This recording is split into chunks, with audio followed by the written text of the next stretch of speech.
కడిమేళం పెట్టించమన్నది కలువ భామ. ఎక్కడో పుట్టింది చీమ, ఉప్పెనలా ఉబికింది ప్రేమ.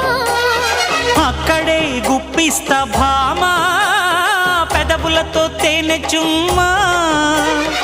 అమ్మని జిమ్మడా హత్తుకో పిల్లడా, పొంగుతోంది పాల మీగడా.